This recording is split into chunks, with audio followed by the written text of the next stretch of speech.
Hi, hello. I'm gonna very purposely not look at anyone because it's kind of terrifying. Um, right, let's just get straight into it. What is this talk about? Who's it for? I'm going to chat briefly about why it's important that we discuss and consider accessibility specifically in the horror genre. So I'm hoping that at least some people out there care about horror games, whether or not you're working on something that involves horror or you just like horror.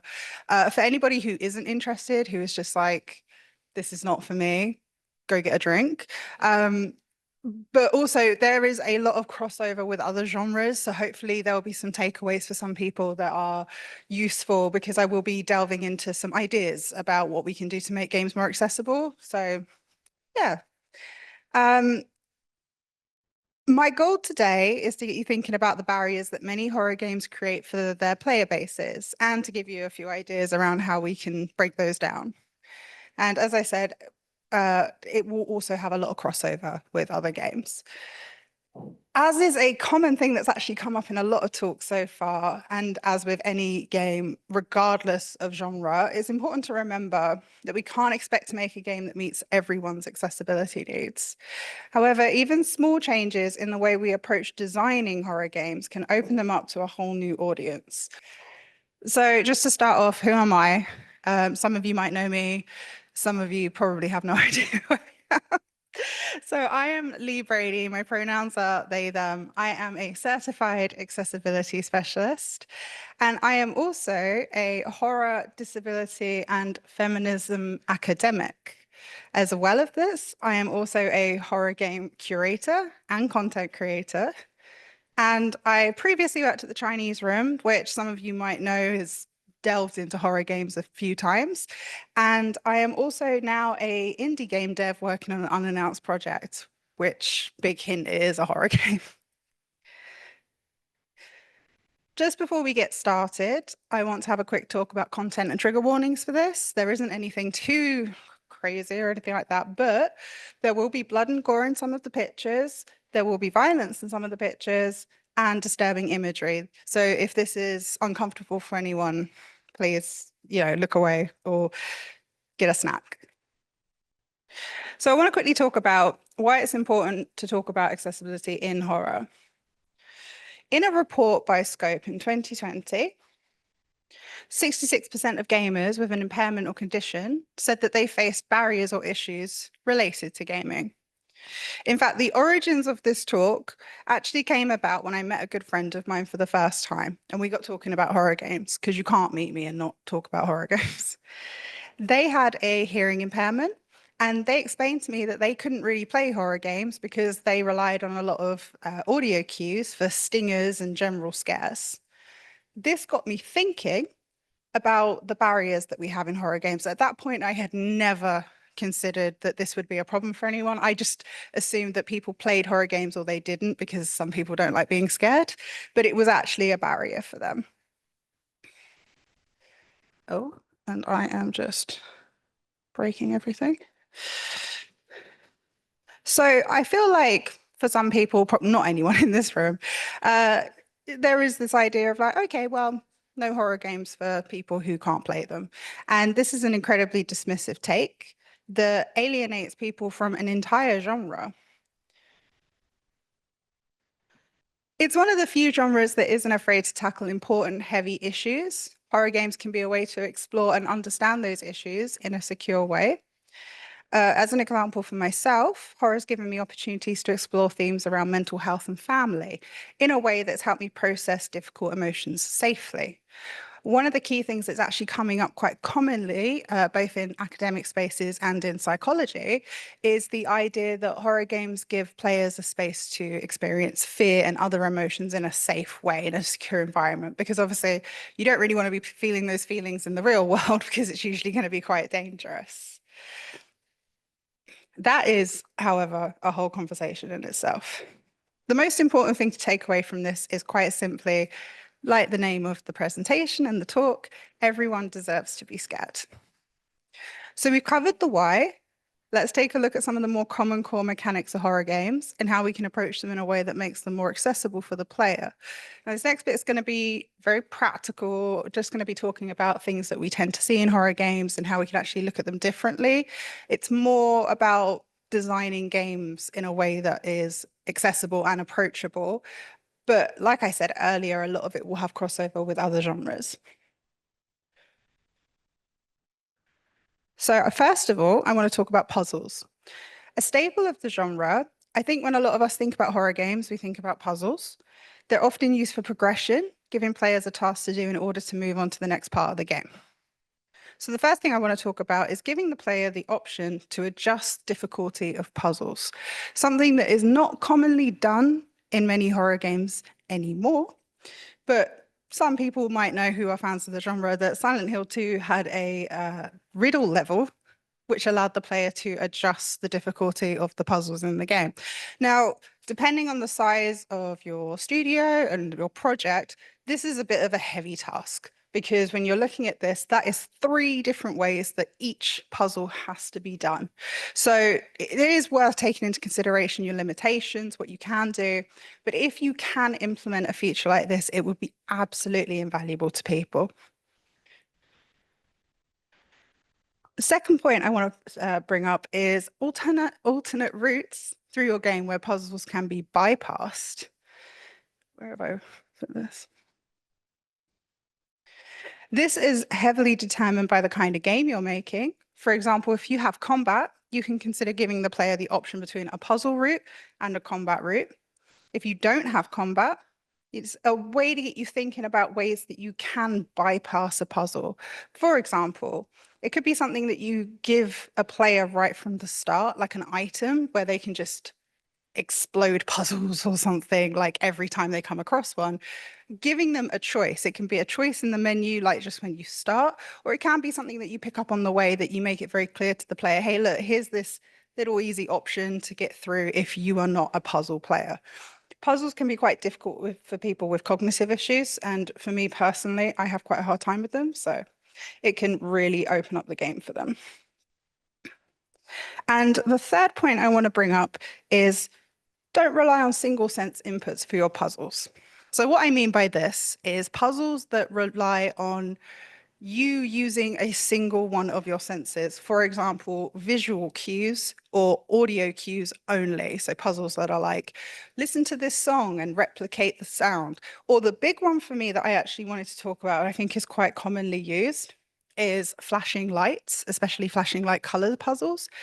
Came across this recently in a modern horror game where you had to remember a sequence that was colored lights. And it got me thinking, all right, well, if you've got color blindness or difficulty determining between different colors, you're going to have difficulty with this. If you have low vision or blindness, you're going to have difficulty altogether because there was no audio alternative or haptic or vibration alternative. And also in the memory and cognitive issues, which I literally just thought about on the spot. One of the key things to remember when you're making puzzles or any kind of element in your game which requires the player to progress is, and a common theme that's come up in talks so far, can somebody else do this? Can somebody without this ability do this? And now I will go on to combat. Now, this is a very, very specific thing that will only occur if you have combat in your game. So if you were working on a survival horror, for example.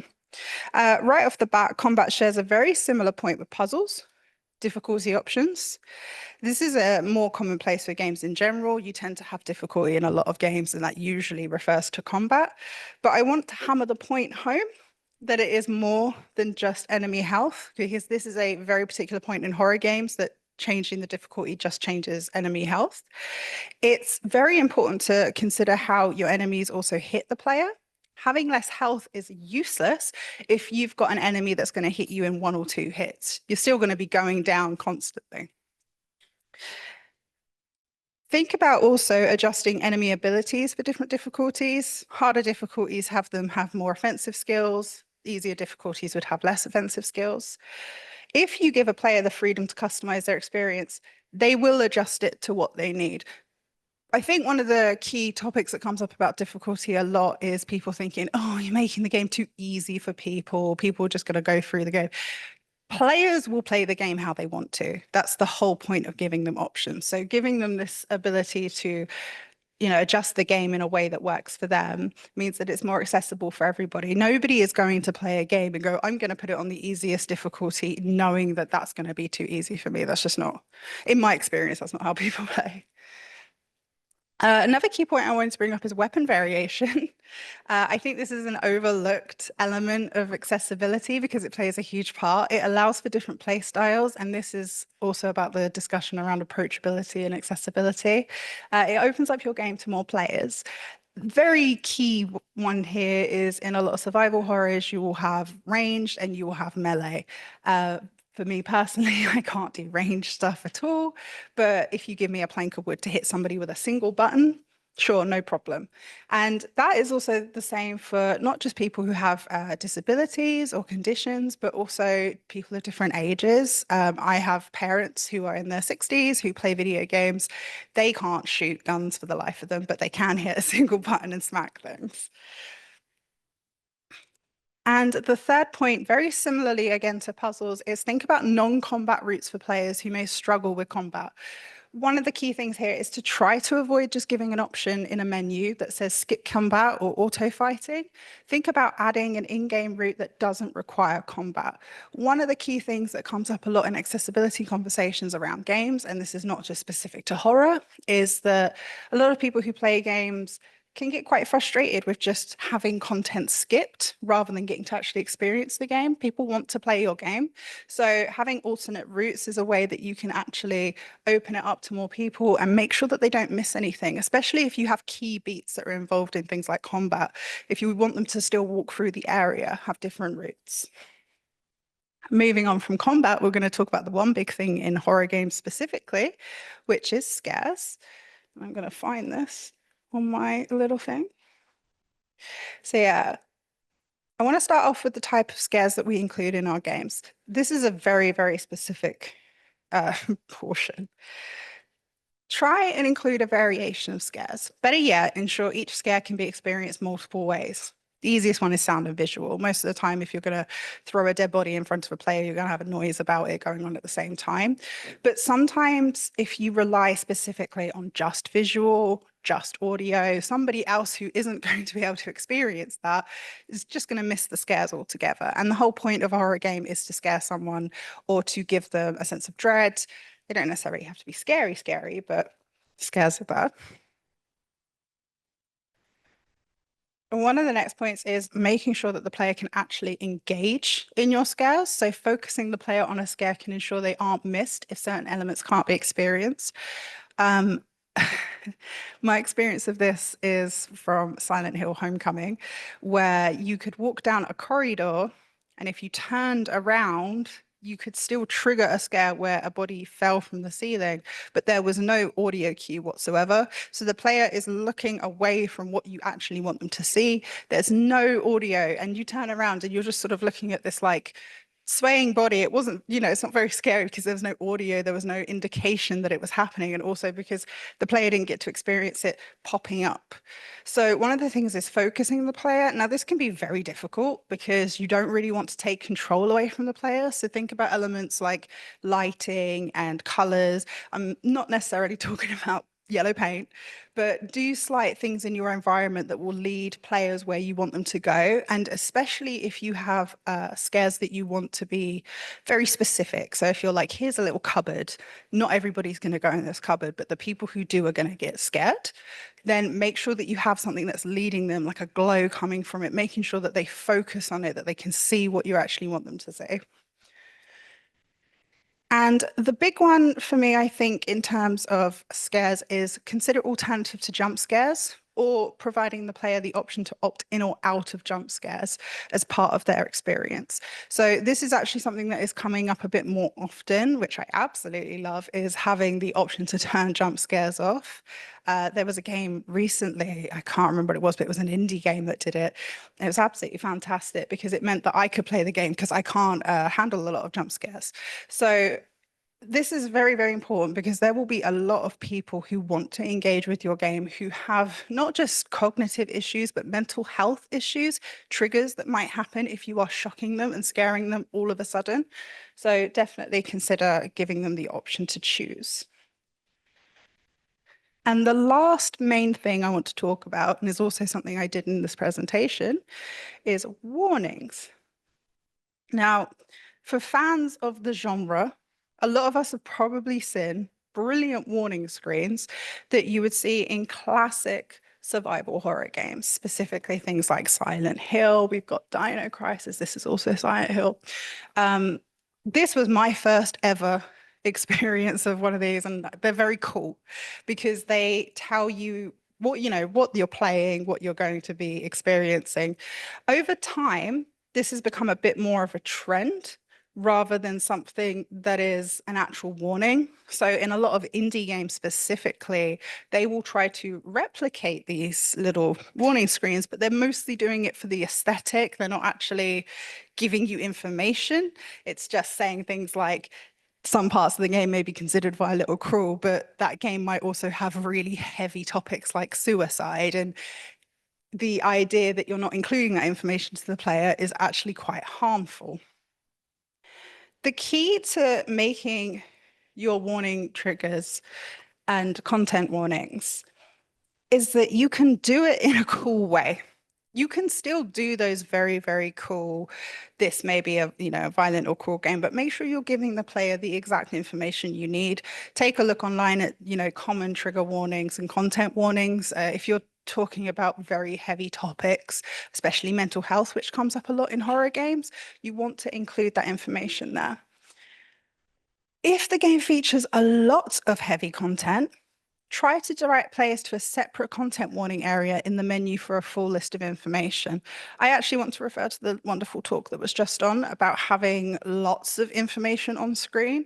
This became a bit of a trend with modern horror games where we would see massive warning and then just lists and lists and lists of content information of like what this game entails, which legally is, I get it, but it goes so quickly and people don't have the time to actually look and consider. And personally, I just skip it. I'm like, okay, there's bad stuff in this game. And then you're halfway through and then you have something like a horrible experience because you don't quite realize what's happening. This is a really good way to make sure that everybody gets all the information they need. And to hammer this point home, you're not hurting your player. Horror games have a tendency to potentially trigger people for a lot of things, and you just want to make sure you're not hurting anyone. You want people to play your game, you want them to experience it, you don't want them to have a bad time. And I sort of ran through that all a bit quick. So, quick recap of everything that I've just covered. Give the player freedom to personalize their experience. That is key. As much customization as possible, but also consider your limitations. Again, like I said earlier, if you have a smaller project, a smaller studio, of course, you're going to be limited. So consider that, but try and give them as much freedom as you can. Players will always pick what they need. They're not just going to be like running through your game thinking, oh, I'm super strong or anything. People want to have an experience. A lot of people actually do want to have a challenge, but they also want it to be within their means. It's as simple as that. And that goes for all games, really. Puzzle difficulty, non-puzzle routes can be a great consideration for players with cognitive difficulties. Alternative play styles and routes throughout your game will make your game more enjoyable and accessible. Consider scares that account for multiple senses at once, and also either avoid jump scares or give people options to opt out of them. And I can't even read that. Warn your players about content and potential triggers. Horror games tackle some pretty heavy stuff. And that's me. So if anybody wants to chat to me about horror games or anything like that, I'm on all of these things. My blue sky is a little bit unhinged, so pick your poison. Um, other than that, yeah, thank you. This was terrifying, just like the horror games.